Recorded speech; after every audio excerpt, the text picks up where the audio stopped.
नमस्कार प्यारे बच्चों, आप सभी का एक बार फिर से हार्दिक स्वागत है। और बच्चों, अपने एनसीईआरटी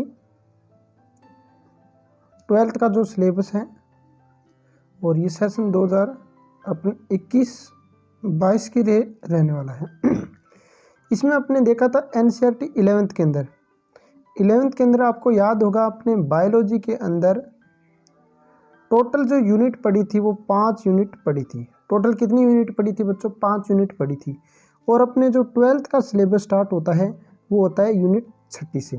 अपने पास यूनिट 6 है, यूनिट 7वीं, यूनिट 8वीं, यूनिट 9th और यूनिट 10th, यानी कुल मिलाकर अगर हम बात करें तो 5 यूनिट हमारे इस सिलेबस के अंदर आती हैं।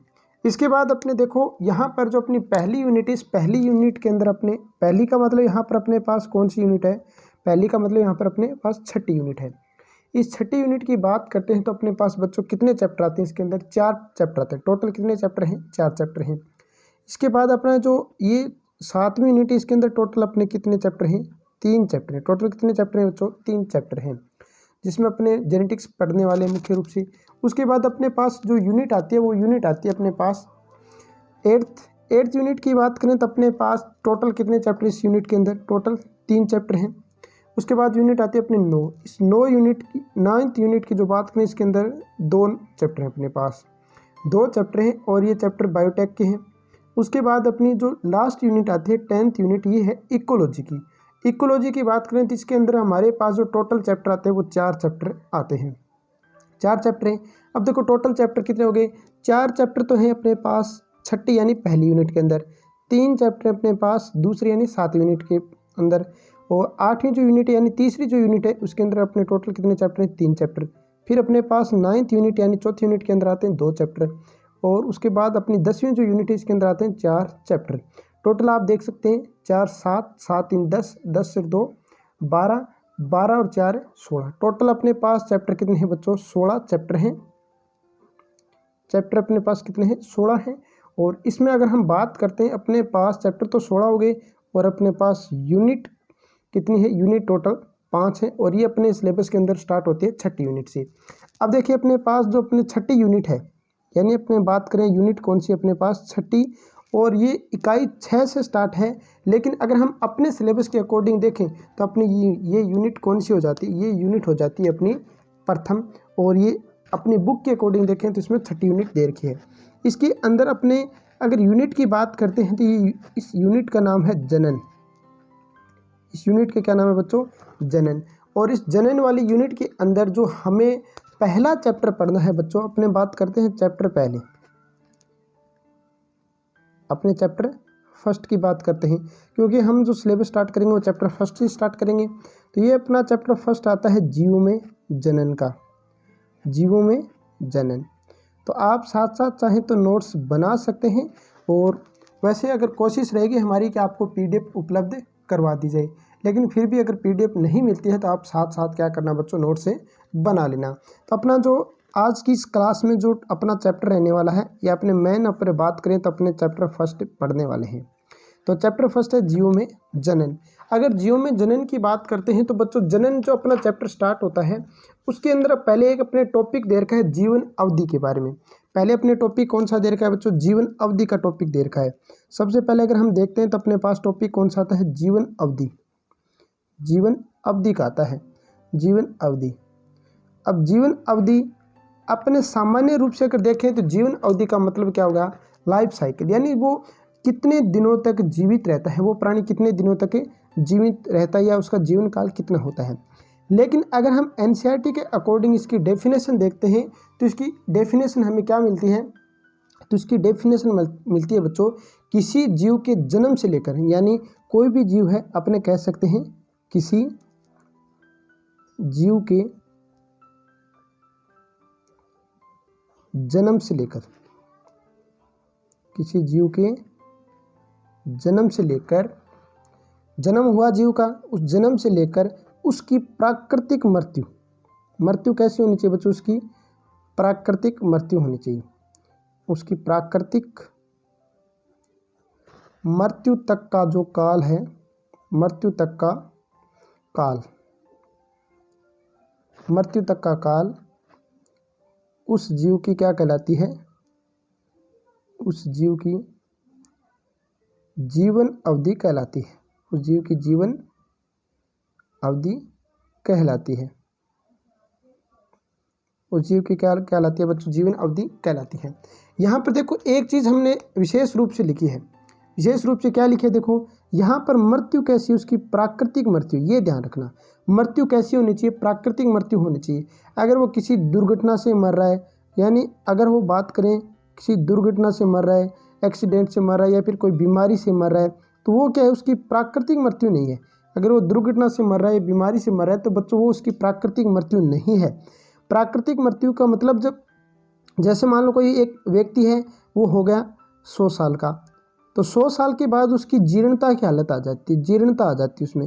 जीर्णता का मतलब है कि शरीर के अंदर जो भी अपने गतिविधियां हैं, जैसे पाचन की क्रिया हो गई, श्वसन की क्रिया हो गई, उत्सर्जन की जितनी भी क्रिया हैं, जैसे उत्सर्जन अपने बोल सकते हैं, उत्सर्जन तंत्र है वो धीरे धीरे कार्य करना बंद कर देता है। या अपने बात करें धीरे धीरे उत्तक हैं, वो उत्तक क्या कर देते हैं? क्षति प्रारंभ कर देते हैं, उत्तक की क्षति प्रारंभ हो जाती है। तो उस समय जो मृत्यु होती है वो होती है अपने प्राकृतिक मृत्यु। अपने ऐसे कह सकते हैं बुढ़ापा। बुढ़ापा आने पर जो मृत्यु होती है वो होती है प्राकृतिक मृत्यु। तो अपने यहाँ पर ध्यान रखना बच्चों, जो मृत्यु है वो कैसी होनी चाहिए? प्राकृतिक मृत्यु होनी चाहिए। अगर प्राकृतिक मृत्यु नहीं हो रही है तब अपने नहीं कह सकते उसकी जीवन अवधि कितनी है। तो जीवन अवधि आपको पता चल गया। और सबसे पहले अपने टॉपिक क्या दे रखा है? जीवन अवधि दे रखा है। जीवन अवधि की फिर से देखो एक बार डेफिनेशन, किसी जीव के जन्म से लेकर उसकी प्राकृतिक मृत्यु तक का जो काल होता है वह उसकी जीवन अवधि कहलाती है। जीवन अवधि कहलाती है। अब देखो अपने नेक्स्ट आता है जीवन अवधि, पता चल गया। अब देखो जीवन अवधि है वो एक दिन से लेकर हजारों वर्ष तक हो सकती है। अपने कोई भी प्राणी लेते हैं, कोई भी प्राणी ले लिया, उसकी जीवन अवधि कितनी हो सकती है? उसकी जो जीवन अवधि है, जीवन अवधि एक, या अपने कह सकते हैं जीवन अवधि कुछ घंटों से लेकर हजारों वर्षों तक हो सकती है। हजारों वर्षों तक हो सकती है। भी मिनिमम अगर मान के चलें तो क्या होती है? कुछ घंटों की होती है। अगर हम अधिकतम बात करें तो क्या हो सकती है बच्चों? कुछ हजारों वर्षों तक हो सकती है। या आपने देख लिया हजारों वर्षों तक हो सकती है। जैसे एक दो अपने एग्जाम्पल की बात करते हैं, तो एक अपने जीव आता है मे फ्लाइस, जिसको बोलते हैं मे फ्लाइस है।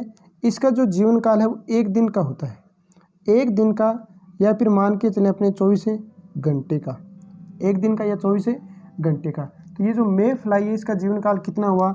एक दिन या 24 घंटे का। तो ये सबसे कम जीवन काल है। ये अगर बात करते हैं, ये अपने एनसीईआरटी में नहीं मिलेगा, ये पाया जाता है अपने यूरोपीय कंट्रियों में, यूरोपीय देशों के अंदर। ये सामान्यतः अगर देखें तो खरगोश के जैसा ही लगता है, लेकिन ये यूरोपीय देशों में पाया जाता है। इसको अपने क्या नाम दिया गया है? मे फ्लाइज नाम दिया गया है। और ये जो मे फ्लाइज है इसका जीवन काल कितना होगा? एक दिन का हो गया। तो एक दिन से लेकर जीवन काल कितना हो सकता है? हजारों वर्ष तक हो सकता है। अब देखो अपने बात करते हैं अपारे, जो अपने मन में ऐसे आता है कि कोई भी जीव है, उस जीव की जीवन अवधि क्या हो सकती है? उसके आकार पर निर्भर करती है। जैसे मान लो कोई भी बहुत बड़ा प्राणी है, कोई भी प्राणी क्या है? बड़ा है, आकार उसका क्या है? बहुत बड़ा है, बड़ा आकार है। तो आपके मन में ये आ रहा होगा कि कोई जो प्राणी बड़ा है तो उसका जो जीवन अवधि है या जीवन काल है वो भी ज़्यादा होगा, लेकिन ऐसा नहीं होता है। तो नेक्स्ट अपने पॉइंट क्या लिख सकते हैं कि किसी भी जीव की जीवन अवधि, यानी किसी भी जीव की जीवन अवधि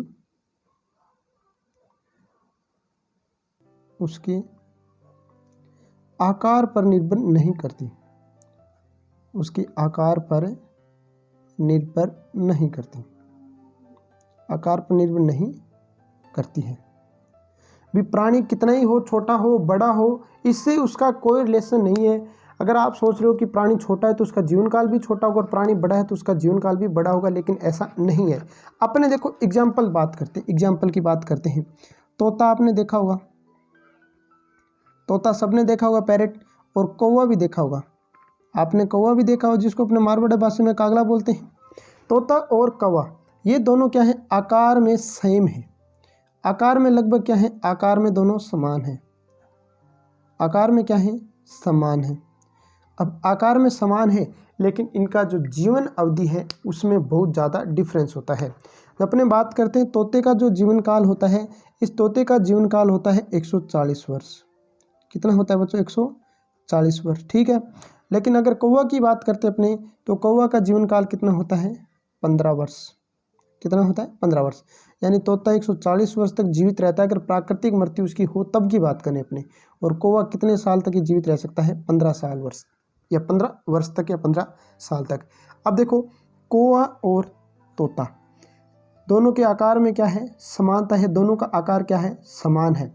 लेकिन फिर भी इनकी जीवन अवधि की अगर हम बात करते हैं तो जीवन अवधि में कितना डिफरेंस आ गया, ये देखो 140 वर्ष जीता है और ये टोटल 15 वर्ष ही जीता है। तो ये क्या हो गया, ये आकार पर निर्भर नहीं करता, इससे ये सिद्ध हो गया। इसके अतिरिक्त एक एग्जाम्पल अपने और बात करते हैं, जैसे आम देखा होगा आपने,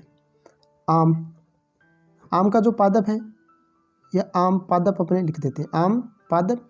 और एक आपने सुना होगा पीपल, एक आपने सुना होगा पीपल।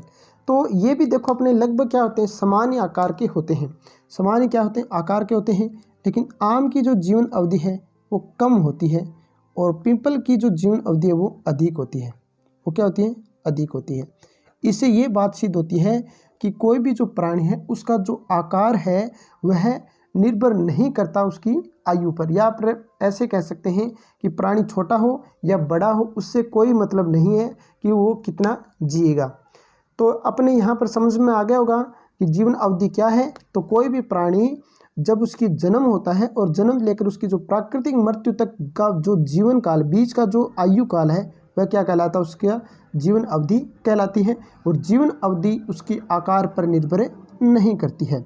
अब देखो एक कोश के जो जीव उनको छोड़कर प्रत्येक जीव की मृत्यु निश्चित है। अगर कोई आपसे पूछे कि यूनिवर्सल ट्रुथ क्या है, तो यूनिवर्सल ट्रुथ क्या है, उसकी मृत्यु होती है। कोई भी पूछ ले, कोई भी प्राणी, उसकी यूनिवर्सल जो ट्रुथ की बात करें तो उसकी मृत्यु मानी जाती है। तो अपने कह सकते हैं एक कोशिकीय, एक कोशिकीय, एक कोशिकीय जीव को छोड़कर, एक कोशिकीय जीव को छोड़कर प्रत्येक जीव की मृत्यु निश्चित होती है। एक कोशिकीय जीव को छोड़कर प्रत्येक जीव की मृत्यु क्या होती है बच्चों, निश्चित होती है। प्रत्येक जीव की मृत्यु क्या होगी, निश्चित होती है। और यही शाश्वत सत्य या सार्वभौमिक सत्य है। अब देखो एक कोशिकीय जीव अपवाद क्यों है, यानी प्रत्येक जीव की मृत्यु निश्चित है, मृत्यु क्या है, निश्चित है। लेकिन मैं साथ में बता रहा हूँ कि एक कोशिकीय जीवों को छोड़कर, एक कोशिकीय यानी यूनिसेलुलर जो जीव हैं वो क्या है, इसकी अपवाद है। अब बच्चों देखो अपवाद कैसे हैं, जैसे मैं एक बात करता हूँ, जो एक कोशिकीय जीव हैं, यानी एक कोशिकीय जीव हैं, एक कोशिकीय जीव ये क्या होंगे, विभाजित होते रहेंगे। इनका शरीर क्या होगा, बार बार विभाजित होता रहेगा। जैसे अमीबा की बात करते हैं, ये अमीबा है और आपको पता है अमीबा क्या होता है, एक कोशिकीय है। ये क्या है बच्चों, अमीबा है। और अमीबा क्या है, एक कोशिकीय है। यानी अब मैं इसको लिख सकता हूँ एक कोशिकीय। एक कोशिकीय मतलब अमीबा क्या है, इस अमीबा का जो शरीर है वो संपूर्ण एक कोशिका से बना हुआ है। इस अमीबा की अगर बात करते हैं तो इस अमीबा के अंदर अगर कोई भी रुकावट आती है या इधर गमन कर रहा है, बीच में कोई रुकावट आ गई, तो इसका सबसे पहले क्या होगा, ये जो केंद्रक है ये क्या हो जाएगा, चपटा होने लग जाएगा। इस प्रकार से केंद्र क्या होने लग जाएगा, चपटा होने लग जाएगा। धीरे धीरे क्या होगा, इसका केंद्रक विभाजित हो जाएगा। जैसे ये अपने है तो इसका केंद्र क्या हो जाएगा, इस प्रकार से विभाजित हो जाएगा। केंद्रक विभाजित हुआ, जैसे ही केंद्र किस प्रकार से विभाजित होगा तो इससे क्या बन जाएंगे, दो नए अमीबा बन जाएंगे। क्या बन गए, दो इस प्रकार से नए अमीबा बन गए, दो अमीबा बन गए। अब देखो ये दोनों दो कोशिकाएं नए बन गए, दो अमीबा नए बन गए। अब यहाँ पर देखो अगर मान लो ये 10 वर्ष तक रहता, कितने वर्ष तक, 10 वर्ष तक रहता तो इसका मृत्यु हो सकती थी। लेकिन जैसे ही मान लो अगर बात करते अपने जितनी एज हुई या फिर कहीं पर जा रहा है तो उससे एक नया प्राणी बन गया, तो ये मरा थोड़ी है, इससे क्या बन गया, एक नया प्राणी बन गया। तो यहाँ पर ये चीज़ ध्यान रखना कि जो एक कोशिकीय जीव है उसकी कभी भी मृत्यु नहीं होती, क्योंकि उसका जो शरीर है वो विभाजित हो जाता है और विभाजित होकर एक नए प्राणी का निर्माण कर लेता है। ये चीज़ आपके ध्यान में रहनी चाहिए। अगर आपसे कोई पूछता है कि प्रत्येक प्राणी की मृत्यु क्या निश्चित है? हाँ, प्रत्येक प्राणी की मृत्यु निश्चित है। अपवाद कौन सा आता है इसका? अपवाद आता है इसका एक कोशिकीय जीव। एक कोशिकीय जीव, एक कोशिकीय जीव की अगर बात करते हैं तो बच्चों उसके अंदर आते हैं अपने प्राणी भी आ जाते हैं और जंतु भी आ जाते हैं। ठीक है, अब अपने एनसीईआरटी में आगे दे रखे हैं कुछ स्पेशल प्राणी दे रखे हैं और उन प्राणियों का अपने जीवन काल देखना है। जो प्राणी दे रखे उनके अपने क्या देखना है? जीवन काल देखता है। तो अपने नेक्स्ट पेज पे चलते हैं, वहाँ पर देखते हैं अपने जो जीव दे रखे हैं उनके जीवन काल के बारे में। हाँ तो बच्चों अपने आगे देखते हैं कुछ अपने जीव दे रखे हैं एनसीईआरटी के अंदर, तो उसके अपने जीवन काल देखते हैं। जीवन काल कितना कितना होता है, कुछ के जीवन काल दे रखे हैं और कुछ के जीवन काल अपने को ज्ञात करने हैं। यानी अपनी जो नेक्स्ट हेडिंग रहेगी वो क्या रहेगी? कुछ जीवों के जीवन काल। कुछ जीवों के जीवन काल, जो अपने कुछ प्राणी दे रखे हैं उनके अपने जीवन काल देखना है। तो सबसे पहले अपने पास आता है हाथी। जो अपने दे रखे हैं उसी के हिसाब से अपने बात करेंगे। अपने पास क्या आता है? हाथी आता है। हाथी, तो हाथी का जो जीवन काल होता है वो माना जाता है 60 से 70 वर्ष। कितना होता है? 60 से 70 वर्ष। अगर हम एशियन हाथी की बात करते हैं तो उसका जीवन काल 48 ईयर्स माना जाता है, लेकिन अपने यहाँ पर सामान्य हाथी की बात करें तो इसका जीवन काल होता है 60 से 70 वर्ष। गुलाब, गुलाब की बात करते हैं तो गुलाब का जो जीवन काल होता है वो होता है बच्चों 5 से 7 वर्ष। 5 से 7 वर्ष। उसके बाद आता है बच्चों कुत्ता। कुत्ते की अगर बात करते हैं तो कुत्ते का जो जीवन काल माना जाता है वो 20 से 30 वर्ष माना जाता है। 20 से 30 वर्ष माना जाता है। ये एनसीईआरटी में दे रखे अपने, तो इनको आपको नोट्स में भी लिखने हैं। उसके बाद अपने कुत्ता के बाद आता है बच्चों बटरफ्लाई, तितली। तितली की अगर बात करते हैं तो इसका जो जीवन काल माना जाता है वो 1 से 2 हफ्ते का माना जाता है। 1 से 2 हफ्ते का माना जाता है। इन लगभग अपने मान के चलें तो लगभग 15 दिन का माना जाता है। कौवा, कौवा की आपकी बात की थी। कौवा का जो जीवन काल होता है वो कितना होता है बच्चों? कौवा का जो जीवन काल होता है वो 15 वर्ष होता है। कितना होता है? 15 वर्ष से होता है। केला, बनाना की बात करते हैं, केला की बात करते हैं तो इसका जो जीवन काल होता है वह जीवन काल होता है 25 वर्ष। कितना होता है बच्चों? 25 वर्ष होता है। नेक्स्ट अपने पास आता है गाय। जो अपने एनसीईआरटी में दे रखे हैं उसी की अपने बात करेंगे। गाय की बात करते हैं तो जीवन काल आता है 20 से 25 वर्ष। 20 से 25 वर्ष। उसके बाद आता है अपने पास तोता। उसके बाद आता है अपने तोता। तोता की अगर बात करें तो तोता का जो जीवन काल होता है वो कितना होता है बच्चों? 140 वर्ष होता है। कितना होता है? 140 वर्ष। हमने पहले भी बात कर ली थी। उसके बाद दे रखे हैं हमारे पास मगरमच्छ यानी क्रोकोडाइल। मगरमच्छ का जो जीवन काल होता है वह जीवन काल माना जाता है बच्चों 60 वर्ष। कितना माना जाता है? 60 वर्ष। उसके बाद हमारी दे रखा है घोड़ा। घोड़ा का जो जीवन काल माना जाता है बच्चों वो भी माना जाता है कितना? 60 वर्ष। कितना माना जाता है? 60 वर्ष। घोड़ा के बाद आता है अपने पास फल मक्खी। फल मक्खी, फल मक्खी की बात करें तो इसका जो जीवन काल माना जाता है वो 30 दिन का माना जाता है। कितना? 30 दिन का। ये ध्यान रखना अपने पास एक मक्खी ऊपर हो रहा है तो शायद देखो यहाँ पर अपने ईश्वरी पर जो फल मक्खी उसका जीवन काल कितना होता है? 30 दिन का होता है, या फिर अपने मान सकते हैं लगभग 4 वीक, 4 हफ्ते का लगभग ही जीवन काल है। फल मक्खी की बात कर ली हमने। उसके बाद धान की बात करते हैं। धान यानी आपको पता है धान अपने होता है चावल। अब धान या चावल की बात करें तो इसका जो जीवन काल होता है वो माना जाता है 3 से 4 महीने का। 3 से 4 महीने का। उसके बाद अपने दे रखा है कछुआ। कछुआ की बात करते हैं तो कछुआ का जो जीवन काल मानते हैं वो मानते हैं 100 से 150 वर्ष। 100 से 150 वर्ष तक। ठीक है। कछुआ के बाद अपने लास्ट दे रखा है बरगद। बरगद की बात करें तो इसका जो जीवन काल माना जाता है वो 200 वर्ष से माना जाता है। कितना माना जाता है? 200 वर्ष। बाकी अपने बात करें बरगद के अंदर वही प्रोसेस चलती है जो अपने एक जीव एक कोशिकीय थी। आपने बरगद का पादप देखा होगा। ये मान लो अपने बरगद का पादप है। किसका पादप है? बरगद का पादप है। तो इसकी जो शाखाएं, ये मान लो इसकी शाखाएं हैं, बरगद पादप की ये शाखा हैं, इधर भी क्या है, शाखा है। तो क्या होता है, इससे अपस्थानिक जड़ें उत्पन्न हो जाती हैं इस प्रकार से। ये मान लो इसकी मूल है, तो लेकिन यहाँ पर भी क्या हो जाती हैं, जड़ें उत्पन्न हो जाती हैं। ये मान लो इससे फिर से जड़ें उत्पन्न हो जाएगी, फिर से जड़ें उत्पन्न हो जाएंगी। जैसे ये जड़ें नष्ट होती है ना, ये जड़ें जैसी नष्ट होती हैं तो ये जड़ें क्या होंगी, एक नए पादप के रूप में कार्य करने लग जाएंगी। तो जो इसका जीवन काल है वो बहुत ज़्यादा होता है, लगभग अपने 200 वर्ष तो मानते हैं, लेकिन जीवन काल इसमें अपस्थानिक जड़ें, ये कौन सी जड़ें हैं, अपस्थानिक जड़ें हैं। और अपस्थानिक जड़ें क्या होती हैं, ये अपने शायद बात कर चुके थे 11वीं क्लास के अंदर। अपस्थानिक जड़ें इसके अंदर उत्पन्न हो जाती हैं। ठीक है बच्चों, यहाँ पर देखो अपने नेक्स्ट जो बात करें, नेक्स्ट अपने पास जो आता है वो आता है जनन या प्रजनन। जनन या प्रजनन, भी मेन तो अपना टॉपिक क्या था, जनन या प्रजनन का था। तो अपने यहाँ पर जो मेन टॉपिक आता है वो आता है जनन का। ये तो अपने स्टार्ट में कुछ देर का था, जैसे एनसीईआरटी का एक नियम मान सकते हैं आप। एनसीईआरटी क्या करती है, किसी टॉपिक पर पहुँचने से पहले उसके इर्द गिर्द के जो टॉपिक है वो करवाती है। तो उसको अपने हिसाब से देख लिया।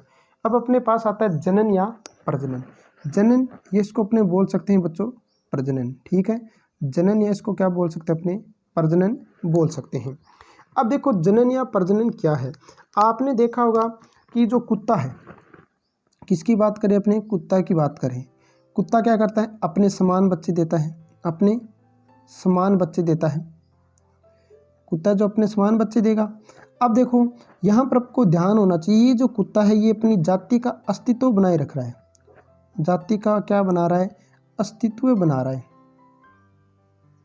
ये अपनी जाति को बनाए रख रहा है। ये कुत्ता अगर मान लो जनन नहीं करेगा, अपने समान जो कुत्ते उत्पन्न नहीं करेगा, तो धीरे धीरे ये जो कुत्ते ये क्या हो जाएगा, नष्ट हो जाएगा।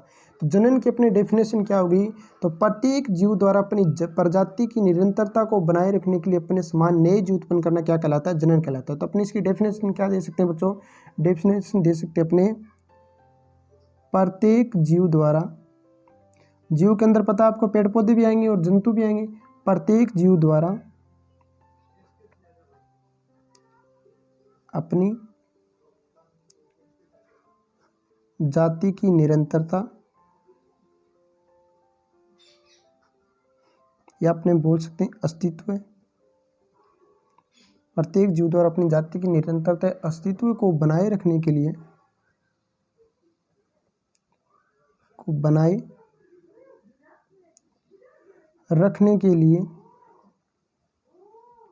रखने के लिए अपने समान, रखने के लिए अपने समान नए जीव उत्पन्न करना, अपने समान नए जीव उत्पन्न करना क्या कहलाता है बच्चों, अपने समान नए जीव उत्पन्न करना जनन कहलाता है। क्या कहलाता है, जनन कहलाता है। ठीक है, जनन की डेफिनेशन पता चल गई। जैसे एग्जाम्पल भी हमने दे दिया, कुत्ते का एग्जाम्पल दे दिया। मनुष्य की बात करें तो मनुष्य भी अपने समान क्या करता है, नए जीव उत्पन्न करता रहता है। ठीक है, अब अपने पास जो टॉपिक आता है प्रजनन की विशेषताएं, या प्रजनन की अपने क्या क्या अपने बोल सकते हैं एक प्रकार से लाभ क्या है, उसकी विशेषताएं क्या हैं। तो अपने पास नेक्स्ट आता है प्रजनन के लाभ। प्रजनन के लाभ, अब प्रजनन के लाभ क्या क्या हो सकते हैं। सबसे पहले अपने बात करें तो इसमें जीवों का अस्तित्व बना रहता है, या फिर अपने पहले पॉइंट की बात करें तो पहला पॉइंट अपने पास आ जाता है प्रजाति की निरंतरता। यानी पहले पॉइंट अपने पास अगर लाभ की बात करें तो अपने पास आ जाता है प्रजाति की निरंतरता, प्रजाति की निरंतरता, या फिर बोल सकते हैं अपने प्रजाति का अस्तित्व। तो इसमें अपने क्या बात करें, अगर इसमें अपने बात करते हैं तो अपने कह सकते हैं बच्चों कि कोई भी जो प्राणी है वह प्राणी अपनी जाति की अस्तित्व को बनाए रखने के लिए क्या करता है, अपनी समान प्राणी उत्पन्न करता है। यानी अगर हम इसमें डिस्क्रिप्शन से लिखते हैं तो अपने क्या लिखेंगे बच्चों, कि कोई भी जो प्राणी है वह प्राणी अपनी जाति की अस्तित्व को बनाए रखने के लिए अपने समान नए प्राणी उत्पन्न करता है और अपनी प्रजाति की निरंतरता को बनाए रखता है। दूसरे अपने बात करते हैं पॉइंट की, तो दूसरा इसका पॉइंट अपने बोल सकते हैं विभिन्नताएं। विभिन्नताएं उत्पन्न करने के लिए या विभिन्नताएं उत्पन्न होती हैं, अपने ऐसे भी कह सकते उत्पन्न करने के लिए। अब विभिन्नताएं उत्पन्न कैसे होंगी, जैसे अपने बात करते हैं, आपने 11th के अंदर कोशिका विभाजन पढ़ा था। उस कोशिका विभाजन के अंदर एक विभाजन होता है बच्चों, कौन सा? अर्धसूत्री विभाजन होता है। कौन सा विभाजन होता है? अर्धसूत्री विभाजन होता है। और उस अर्धसूत्री विभाजन के अंदर एक क्रिया होती है, उसको अपने बोलते हैं जीन विनिमय। यह आपने पढ़ा होगा 11th क्लास के अंदर। जीन विनिमय के द्वारा क्या होती है कि गुणसूत्री खंडों का आदान प्रदान हो जाता है। इसके अंदर अगर हम बात करते हैं, इसके अंदर क्या होता है? गुणसूत्रीय खंडों का आदान प्रदान होता है। गुणसूत्रीय खंडों का आदान प्रदान होता है। आदान प्रदान होता है। जब गुणसूत्रीय खंडों का आदान प्रदान होगा तो बच्चों क्या होगा कि आधे लक्षण किसी गुणसूत्र से, आधे लक्षण किसी गुणसूत्र से आते हैं, या फिर अपने ऐसे कह सकते हैं कि इसके अंदर विभिन्नताएं उत्पन्न हो जाती हैं। तो विभिन्नताएं उत्पन्न करने के लिए क्या है? प्रजनन आवश्यक है। यदि मान लो प्रजनन नहीं हो तो पहली बात तो जाति नष्ट हो जाएगी। दूसरी बात, अगर विभिन्नताएं ये नहीं होंगी तो क्या नहीं होगा बच्चों? ये अगर बात करें विभिन्नताएं नहीं होंगी तो हम प्राणी को पहचान नहीं पाएंगे। प्राणी को हम क्या नहीं पाएंगे? पहचान नहीं पाएंगे। अब मान लो एक मनुष्य, उसके अंदर अगर अर्धसूत्री विभाजन नहीं हो रहा है, जीन विनिमय की क्रिया नहीं हो रही है, तो उसी के जैसे नई फोटोकॉपी हो जाएगी, यानी नया प्राणी उत्पन्न हो जाएगा। तो सारे मनुष्य एक जैसे हो जाएंगे, उसको अपने पहचान नहीं पाएंगे। तो ये पहचानने के लिए या अपनी पहचान बनाए रखने के लिए भी क्या होता है? ये अपने प्रजनन आवश्यक होता है। उसके बाद आती है अपने संख्या में वृद्धि के लिए। संख्या में वृद्धि। संख्या में वृद्धि भी प्रत्येक जो प्राणी है वह प्रजनन के द्वारा क्या करता है? अपनी संख्या में वृद्धि करता है। तो ये क्या हो गया? इसका एक लाभ हो गया। ठीक है। उसके बाद अपने देखते हैं विभिन्नताओं का स्थानांतरण। विभिन्नताओं का स्थानांतरण या ट्रांसफर। विभिन्नताओं का स्थानांतरण या ट्रांसफर। विभिन्नताओं का स्थानांतरण या ट्रांसफर। अब देखो विभिन्नताएं तो उत्पन्न हो गई। आपने देखा कि अर्धसूत्री विभाजन में, अपने अर्धसूत्री विभाजन पढ़ा था तो क्या क्रिया हुई थी? जीन विनिमय की क्रिया हुई थी। जीन विनिमय की क्रिया के दौरान क्या होगी? विभिन्नता उत्पन्न हो गई। अब ये विभिन्नता उत्पन्न हो गई, लेकिन ये विभिन्नता एक प्राणी से दूसरे प्राणी में कैसे पहुंचेंगी? ये पहुंचेंगी जनन के द्वारा। और कौन सा जनन है? लैंगिक जनन। तो अपने ये लैंगिक और अलैंगिक जनन तो बाद की बात है, लेकिन पहले अपने को पता होना चाहिए कि जो विभिन्नताएं हैं इनका जो ट्रांसफ़र हो रहा है वो किसके द्वारा हो रहा है? इन विभिन्नताओं का ट्रांसफ़र हो रहा है जनन के द्वारा। और ये कौन सा जनन होता है? लैंगिक जनन। भी आपने देखा होगा कि जब नए प्राणी मनुष्य की बात कर लेते हैं तो अंडाणु है, ये इस प्रकार अंडाणु है, और ये इस प्रकार शुक्राणु होता है। तो आधे लक्षण किससे आते हैं? इस अंडाणु से आते हैं। और आधे लक्षण किससे आते हैं? इसे अपने शुक्राणु से आते हैं। ये क्या है? अंडाणु है। ये क्या है? शुक्राणु है। अंडाणु और शुक्राणु जब आपस में मिलते हैं तो क्या बनता है? द्विगुणित संरचना बनती है। कैसी संरचना बनती है? द्विगुणित संरचना बनती है। द्विगुणित यानी ये क्या बन जाएगा? युग्मनज बन जाएगा। क्या बन जाएगा बच्चों? युग्मनज बन जाता है। और इस युग्मनज से ही क्या होता है? नया प्राणी बनता है। अब देखो इसमें के अंदर जो लक्षण थे, इस अंडाणु के अंदर जो लक्षण थे, और कुछ लक्षण किसमें थे? इस शुक्राणु के थे। लेकिन दोनों लक्षण, ये दोनों लक्षण अलग अलग लक्षण हैं, यानी विभिन्नताएं हैं। ये विभिन्नताएं एक प्राणी के अंदर पहुंची तो जो नया प्राणी बनता है वो नया प्राणी बच्चों क्या होगा? इस अंडाणु वाले प्राणी से, यानी जो मादा अंडाणु वाले प्राणी की बात करते हैं अपना मादा है, और ये शुक्राणु वाले की बात करते हैं तो ये नर है। तो इस नर और मादा से अलग लक्षण वाला एक नया प्राणी उत्पन्न होता है। यानी इस प्रकार क्या हो रहा है? इन विभिन्नताओं का ट्रांसफर हो रहा है। यहाँ तक आपने देख लिया। ये होते हैं इसके लाभ। अब देखो इसकी अपने कुछ विशेषताएं और होती हैं, उस विशेषताओं की बात करेंगे अपने नेक्स्ट क्लास के अंदर। यहाँ तक मुझे आशा है आपके समझ में आ गई होगी। फिर भी अगर आपको कुछ चीज़ समझ में नहीं आती है तो आप क्या कर सकते हो बच्चों? कमेंट कर सकते हो, या फिर आपके पास नंबर है, आप हमें मैसेज करके भी पूछ सकते हो। आपको जहाँ तक है कोई भी जो आंसर, आपको कोई भी डाउट है उस डाउट को हम क्लियर करने की कोशिश करेंगे। ठीक है बच्चों, ये अपना पहला चैप्टर था और ये अपनी क्लास भी कौन सी थी? फर्स्ट क्लास थी। जैसे जैसे अपने आगे बढ़ते जाएंगे थोड़ी क्वालिटी भी अपने बढ़ाने की कोशिश करेंगे। ठीक है बच्चों, यहाँ तक आपकी समझ में आ गया होगा। नेक्स्ट जो अपनी क्लास होगी उसमें अपने पढ़ेंगे प्रजनन की विशेषताओं के बारे में। ठीक है बच्चों, इस क्लास को अपने यहीं पे विराम देते हैं, मिलेंगे अपने नेक्स्ट क्लास में। तब तक के लिए आप लोग मस्त रहिए, पढ़ते रहिए। धन्यवाद।